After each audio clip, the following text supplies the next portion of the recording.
अस्सलाम वालेकुम। मैं उम्मीद करती हूँ कि आप लोग सब खैरियत से होंगे। मेरा नाम डॉक्टर मोमना है। आज की इस वीडियो में हम बहुत ही इंपॉर्टेंट टॉपिक पे बात करेंगे। अक्सर लोग जिनको अपने गले के पिछले हिस्से में बार बार बलगम आती है या बार बार उनको गला साफ करने की ज़रूरत महसूस होती है, बात करेंगे हम आज उन सारी वजूहात की और इसके इलाज की कि किस वजह से आपको ये मसला पेश आता है। सबसे पहले हम इस चीज को समझेंगे कि किस वजूहात की वजह से आपको ये प्रॉब्लम फेस करना पड़ती है, और वो सब कुछ मैं आज की इस वीडियो में कवर करूंगी, जिसके बाद आपको ये जो गले में रेशा पड़ता है, बलगम आती है, बार बार ये प्रॉब्लम आपको फेस करना नहीं पड़ेगी।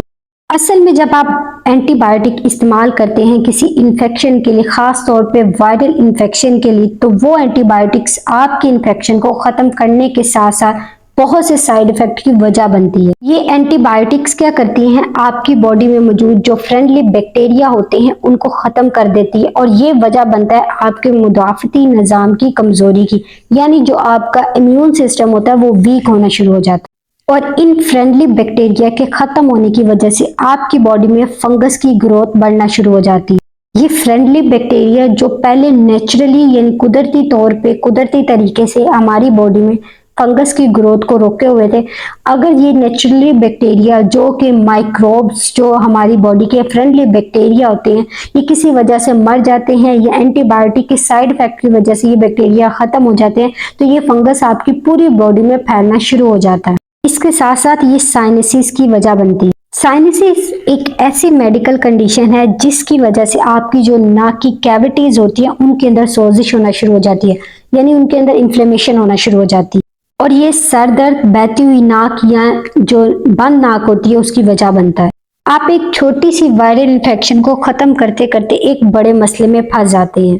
अब आपको सहारा लेना पड़ता है स्ट्रॉन्ग मेडिसिन का, जो कि मजीद आपके इम्यून सिस्टम को वीक करना शुरू कर देती है। ये मेडिसिन मजीद आपकी बॉडी में साइड इफेक्ट करती हैं और आपका जो इम्यून सिस्टम होता है, आपका मुदाफती निज़ाम होता है, वो और वीक पड़ना शुरू हो जाता है, वो और कमज़ोर होना शुरू हो जाता है।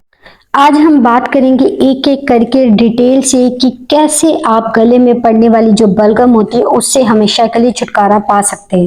नंबर 1 पे हमारे पास आ जाती है गैस्ट्रो एसोफेजियल रिफ्लक्स डिजीज, जिसे गर्ड कहा जाता है। ये बहुत बड़ी वजह बनती है गले में रेशे की, यानी गले में जो बलगम होती है उसकी एक बहुत बड़ी वजह होती है गर्ड। इस बीमारी में मैदे और खुराक की नाली में मौजूद वैल्व बंद नहीं हो पाता, जिसकी वजह से जो मैदे का तेजाब होता है वो ऊपर खुराक की नाली में आ जाता है, जिसकी वजह से मैदे का तेजाब बार बार खुराक की नाली में आता है। वो इरिटेशन करता है, सोजिश करता है और इन्फ्लेमेशन करता है और रेशे की वजह बनता है गले में, जिसकी वजह से आपको बार बार गला साफ करने की जरूरत महसूस होती है। बहुत से लोग इस बीमारी का शिकार हैं। अक्सर लोगों को इसके इलाज के लिए एंट एसिड दी जाती है, यानी जो मैदे का तेजाब होता है उसको खत्म करने के लिए गोलियां दी जाती है। असल में ये मसला मैदे का तेजाब कम होने की वजह से है।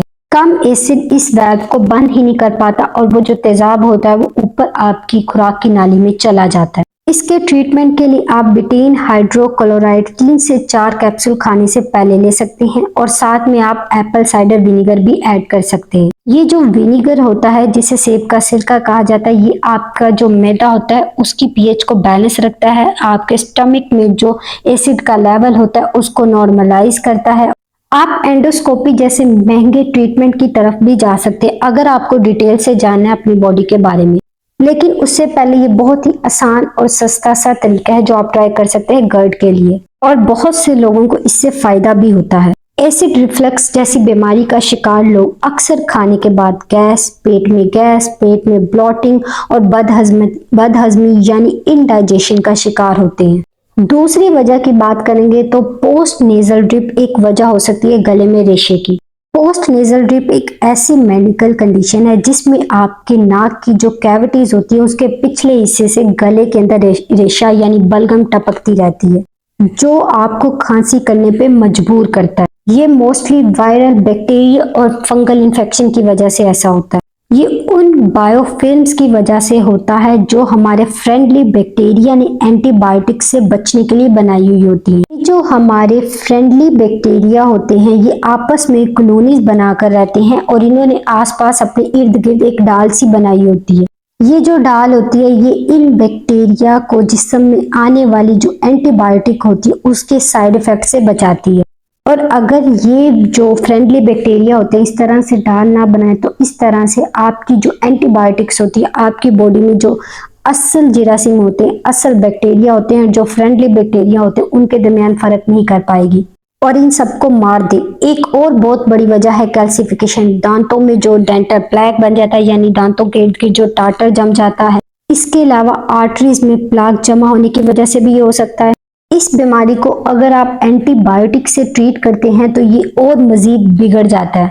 आप ये चीज फील करेंगे कि अगर आपने एंटीबायोटिक्स ली हैं कुछ हफ्ता पहले या कुछ महीना पहले, तो ये मसला कुछ दिनों बाद बहुत ज्यादा और बढ़ना शुरू हो जाता है। आपके हलक में हर वक्त रेशा टपकता रहता है। रात के वक्त आप स्नोरिंग करते हैं, यानी आप खराटे लेते हैं। सांस नहीं ठीक से ले पाते। इसकी वजह फंगल ग्रोथ है, बायोफिल्म का डिस्टर्ब होना है और फ्रेंडली बैक्टीरिया का खत्म होना, ये सब शामिल है। देखिए होता क्या है, ये जो फ्रेंडली बैक्टीरिया होते हैं ये आपकी एंटीबायोटिक खाने से अपने इर्द गिर्द मौजूद जो इनकी बायोफिल्म्स होती हैं इसको ये और मजीद स्ट्रॉन्ग करना शुरू कर देते हैं। और ये जो बायोफिल्म्स होती हैं ये स्लाइमी होती है, ये अपने आप को प्रोटेक्ट करने की कोशिश करते हैं और नतीजे में ज्यादा रेशा पैदा करते हैं, ज्यादा बलगम बनाना शुरू कर देते हैं। अगर आपका रेशा येलो कलर का है या ग्रीनिश है तो ये बैक्टीरियल इन्फेक्शन की वजह से होता है। और अगर आपको वायरल इन्फेक्शन हो तो उस केस में जो आपका रेशा होता है वो सफेद रंग का होता है, साफ रंग का होता है। लेकिन ये चीज 100% एक्यूरेट नहीं है, क्योंकि कभी कभार आपको दोनों इन्फेक्शन भी हो सकते हैं जिसकी वजह से आपको रेशा पड़ रहा होता है। पोस्ट नेजल ड्रिप, अगर तो ये बीमारी आपको स्वे नहीं है तो इस केस में आप जो नॉर्मल सलाइन होता है उससे भी गार्गल कर सकते हैं। उसके अलावा नमक के पानी से अपने नाक को अच्छे से अंदर से धो सकते हैं, उसको अच्छे से अंदर से साफ कर सकते हैं। इसके लिए मार्केट से नेजल रिंग बॉटल्स मिल जाती हैं, उसकी मदद से आप क्या करते हैं अपने एक नोस्ट्रिल से पानी डालते हैं और दूसरे से बाहर निकाल लेते हैं। ये जो साल्ट होता है ये एंटी माइक्रोबियल्स प्रॉपर्टी रखता है। नमक के अंदर जीरासिम को मारने की सलाहियत मौजूद होती है और माइल्ड इन्फेक्शन को क्योर करने के लिए ये बहुत ही बेहतरीन और आसान सा तरीका है। ये नमक वाला पानी आप आसानी से घर में बना सकते हैं, जिसमें आपने क्या करना है, हाफ टेबल स्पून जो आपने नमक लेना है। इस साल्ट को आपने नीम गर्म पानी के गिलास में डालकर अच्छे से मिक्स करना है और उसके बाद आपने उस जो साल्ट वाटर है उससे अपने नाक को अच्छे से अंदर से वॉश कर लेना, उसको धो लेना। एक और बहुत इफेक्टिव तरीका है, बहुत कारआमद है, आप बेबी शैम्पू का इस्तेमाल कर सकते हैं अपने नाक को साफ करने के लिए, अपने नाक को अंदर से वॉश करने के लिए। ये जो रेगुलर शैम्पू होते हैं इनके अंदर बहुत ज्यादा केमिकल्स होते हैं, ये आपकी जो नाक की अंदर की कैविटी होती है उसको इरिटेट कर सकते हैं, उसमें सोजिश करवा सकते हैं, उसमें इन्फ्लेमेशन काज करवा सकते हैं। लेकिन ये जो बेबी शैम्पू होता है इसके अंदर केमिकल्स नहीं होते। अब आपने करना क्या है, 2 टेबल स्पून बेबी शैम्पू लेकर 4 कप जो पानी होता है उसके अंदर आपने अच्छे तरीके से उसको मिक्स करना है। जिस पानी में आपने इसको मिक्स करना है वो नीम गर्म हो और आपने दिन में 3 से 4 मरतबा अपने नाक को अच्छे से धो लेना है। ये क्या करता है, जो आपके साइनसिस के अंदर रेशा जमा होता है उसको ये डाइल्यूट कर देता है, उसको ये लूज कर देता है। और अगर आप इन दोनों का कॉम्बिनेशन इस्तेमाल करते हैं, यानी जो आपने बेबी शैम्पू वाला सोल्यूशन बनाया उसके अंदर सॉल्ट भी ऐड कर दे, तो ये आपके लिए बहुत ज्यादा मोस्ट इफेक्टिव ट्रीटमेंट हो जाएगा। इसके अलावा आप पायोडीन का इस्तेमाल कर सकते हैं, यानी पायोडीन का एक हिस्सा और एक हिस्सा पानी का। आपने करना क्या है, पायोडीन को 50% वाटर के साथ, 50% आपने पायोडीन लेनी है, 50% आपने पानी लेना है, उसको उसके साथ डाइल्यूट करके अपने जो नोस्ट्रिल्स होते हैं उनको अच्छे से साफ करना, उनकी अंदर से अच्छे से सफाई करनी। इस सोल्यूशन को आपने कॉटन बड्स के साथ इस्तेमाल करना है, यानी फिर वो जो कॉटन बड्स होते हैं वो आपकी जो नाक की कैविटीज होती हैं उनको इरिटेट नहीं करती और ये आपके लिए आसान हो जाता है अपने नाक को साफ करना। पायोडीन के अंदर बहुत अच्छी एंटी माइक्रोबियल प्रॉपर्टीज पाई जाती है, यानी ये जीरासिम को मारने के लिए बहुत ज्यादा हेल्प करता है। और इसको पानी के अंदर इसलिए मिक्स किया जाता है, ये आपकी नाक की कैविटी के अंदर जलन नहीं करता, इरिटेशन नहीं करता, सोजिश नहीं करता। और जो बाकी आपका मटेरियल बच जाए उससे आप जो बाकी आपका सोल्यूशन बच जाता है उससे आप गार्गल कर सकते हैं। आपने क्या करना है, हर 12 घंटे के बाद इस सोल्यूशन से गार्गल करनी है। आपने 30 सेकंड के लिए इस पानी को, इस सोल्यूशन को अपने गले के पिछले हिस्से में रखना है, फिर उसके बाद आपने इसको थूक देना है।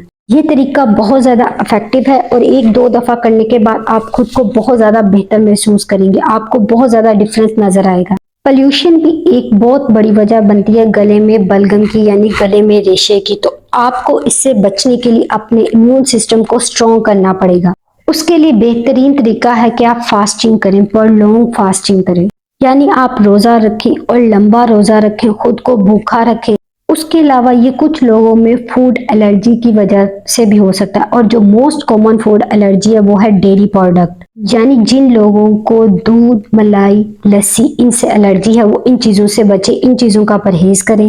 उसके अलावा चीनी का इस्तेमाल कम से कम करें, क्योंकि ये इन्फ्लेमेशन करती है, सोजिश करती है आपकी बॉडी में। और उसके अलावा फैटी लिवर और हार्ट डिजीज यानी दिल की बीमारियों की बहुत बड़ी वजह होती है बहुत ज़्यादा शुगर का इस्तेमाल करना। उसके अलावा आप लहसुन का यानी गार्लिक का इस्तेमाल ज़्यादा से ज़्यादा करें। रोजाना कच्चा लहसुन खाने के साथ ज़रूर इस्तेमाल करें, क्योंकि इसके अंदर एंटी माइक्रोबियल प्रॉपर्टीज होती है और ये आपके इम्यून सिस्टम को स्ट्रॉन्ग करता है। अब आपको इस चीज़ को जानना है कि ये जो रेशा आपके नाक में आ रहा है ये किस वजह से आ रहा है। क्या मैदा इसकी वजह है, या पोस्ट नेजल ड्रिप है यानी नाक की जो कैविटी है उसके पिछले हिस्से से रेशा टपक रहा है, या फिर हलक से रेशा आ रहा है। मैं उम्मीद करती हूँ आज की ये वीडियो आपके लिए बहुत ज़्यादा हेल्पफुल रही होगी।